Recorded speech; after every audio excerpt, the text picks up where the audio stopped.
Hello and welcome to Mcedam's universe of DVD collecting. Today we will look looking at the horror genre. So let's begin.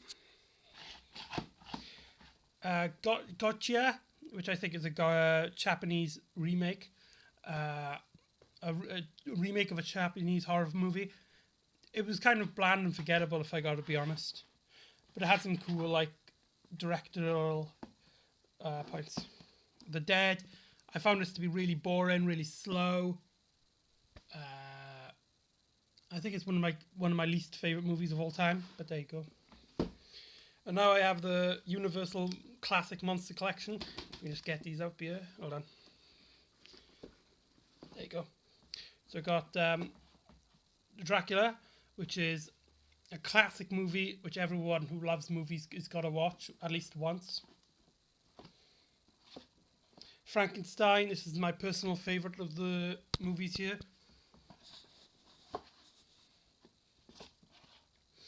The Mummy, which is my least favourite of here. It's really slow compared to the rest, but it's still a really enjoyable film. The Bride of Frankenstein, it was a great film, but I don't think some of the continuity matches with the first Frankenstein, but it was... The Wolfman, which is my second favourite out of this collection. It really feels like it's trying to be like a classic horror movie.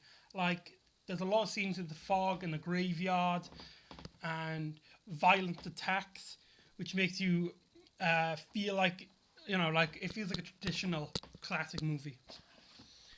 And, I'll just show it like here. And The Curse from the Black Lagoon, which is my third favourite of the three, because it has a unique style compared to the rest. The Grudge, is it The Grudge? Yeah, it's got Buffy in it. I know loads of people are really scared by this movie. It's a remake of a Japanese horror movie, but throughout the film, I was like, it just seems like The Ring. It seems like The Ring. It's just too familiar to The Ring that it just put me off the film. Land of the Dead, which is directed by famous George Romero. It wasn't scary, which is sad because George Romero is great at making great zombie films. But it shows zombies in a really unique style, a different kind of way of looking zombie films than his previous films, which is really cool to see. The remake of The Wolfman. I thought I was going to hate this movie, but it turns out I actually really enjoyed this.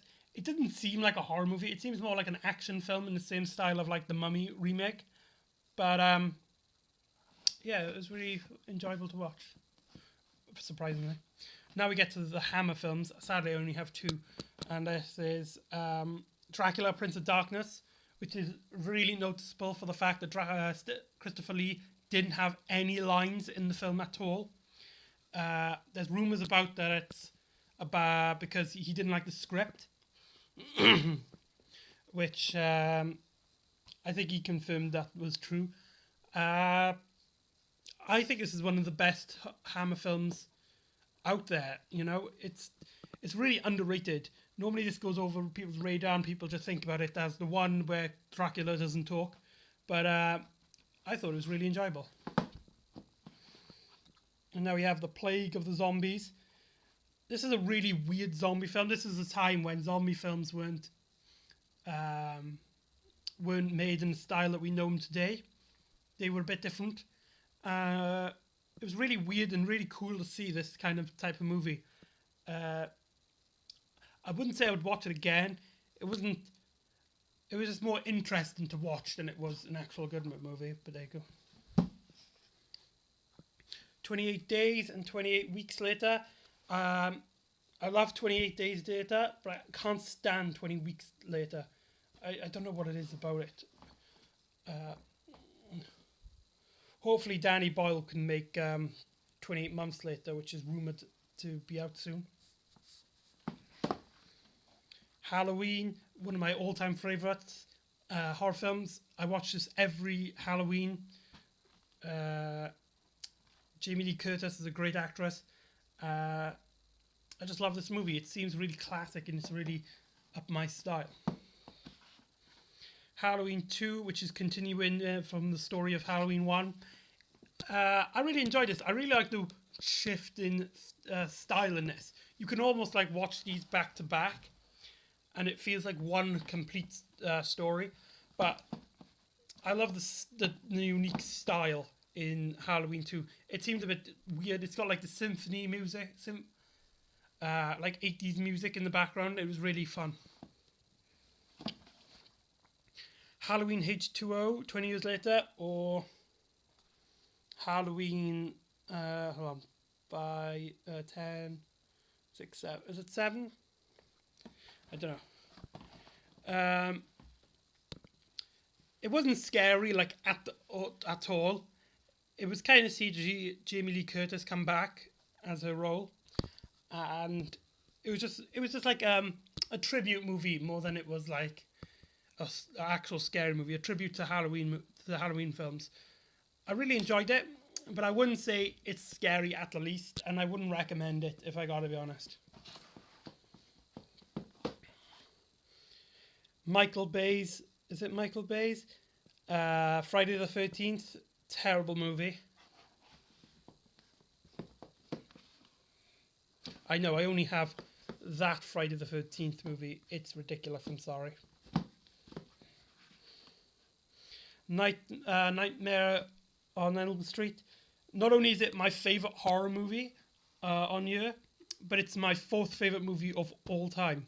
I absolutely love this movie. Freddy is just such a creepy, but yet such fun to watch. And he's just the perfect slasher villain. And the idea of Dreeps is amazing. Speaking of amazing idea, New Nightmare, which is about the makings of the original Nightmare on Elm Street, but the story kind of like is like Freddy coming to life, and you see the actors playing themselves as Freddy's trying to haunt them, and it's really cool to see. I really love this idea. There's an amazing documentary on it, commentary on it, which if you want to get into filmmaking or horror filmmaking, you've got to watch that. It's amazing. Freddy vs. Jason, not scary at the least, but God was this enjoyable.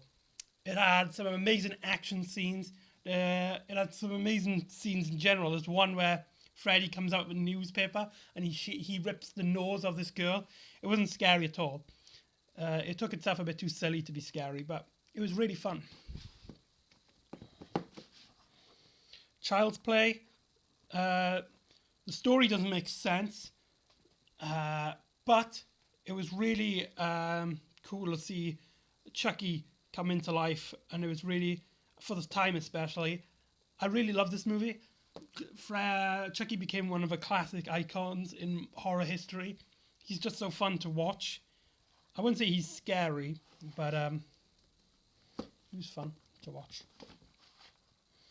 Seeds of Chucky. It's more of a comedy, but I put this in here because it's part of the Child's Play franchise, so I had to put this on here. As a horror movie, it sucks balls, and you may be really disappointed if you really love the Child Play franchise. But my God, was it hilarious. It's a great comedy.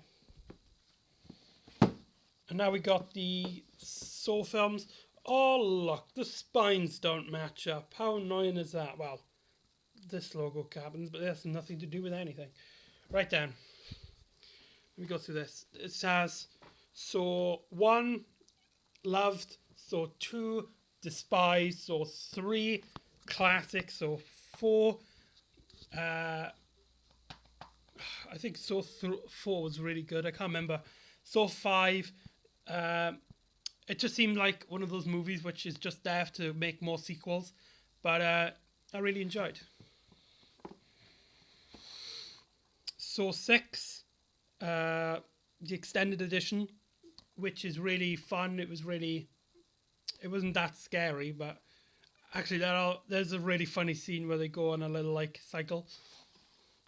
And then Saw the final chapter, which is again this is the extended edition. It seemed a bit weird because now he was coming out of the shadows, and there were scenes that were like in the middle of the day with a bunch of people watching. It was really bizarre to see that in a Saw film, but yeah, and the twist in the end was amazing. I love the twist in the end of this. Uh, Saw films are really good for the twists. The twist in the first one is one of my favorite twists in movie history. But yeah, I really love that cover. Look at that. Right, the Scream trilogy. I love the first one mainly for the fact that it was, you can take the mick out of it basically, and you can still find it kind of scary. I wasn't fussed on the two or three at least. They seem just like to be the same thing as well. And I've heard they're making a TV series, and it sounds dreadful. Classic horror collection, which has An American Werewolf in London, which I got another copy here somewhere, but I can't seem to find it. American Werewolf in London is a great film, by the way. The 1990s Dracula. It was really boring, really slow, but in terms of directing, it was great to watch. Mary Shelley's Frankenstein. This is my least favourite of... what's his name? The guy directed this. He's the guy that directed Thor as well as Hamlet. It's my least favourite film of his, but it's one of... it is still great. The Thing and the Reptile, which are stupid movies which are really forgettable. Black Christmas. This took place. Well, this came before Halloween and came before Friday the 13th, as you can probably see. But there, this film is extremely scary, mainly for the fact that you never see the villain at all. Sometimes they'll give you like somebody with a mask, like Halloween and Friday the 13th, but this film didn't give you anything to like go on, which made it even more scarier. Ginger Snips Unleashed, which is a sequel to a movie, I think. It feels like a sequel to something, but I've never heard of the original before. I gotta look that up. It was okay. It was enjoyable. It was nice to see these two girls trying to connect, but it wasn't that scary. 30 Days of Night, Dark Days. I don't think I finished this movie all the way to the end. It seemed to be really dark, and every time I watch it, I can't seem to see anything. So I don't know if that's the problem with my TV or if it was meant to look like that, but I can't seem to see anything. The Exodus. I found this to be a really overrated film. I watched it, and it was just not scary at the least. It had some cool ideas, like the possession of the girl and what she can or can't do. And there was this really hilarious scene, which you're supposed to be scared of, where he pretends to be the guy's mother. I didn't find it scary at the least.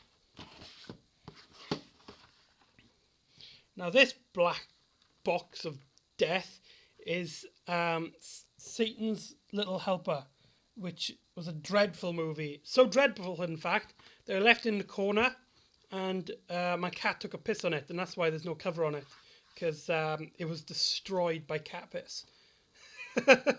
Sadly, the DVD survived. Sadly. I think this would be in my top 10 worst films of all time. Some bits were just so stupid, you just cannot forget them. The Devil's Rejects, which is a messed up movie. I mean, oh my god, some of the things that they do in this movie are messed up. And that's probably why I really, really, really love this film. It's so messed up, it's so gory.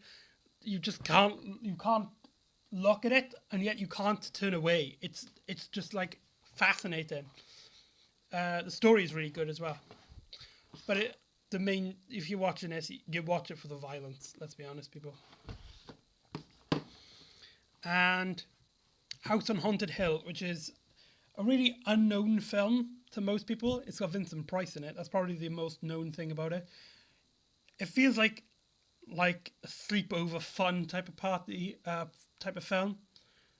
The story was kind of cliched, but in that we know it's cliched. We're just having fun with it kind of style.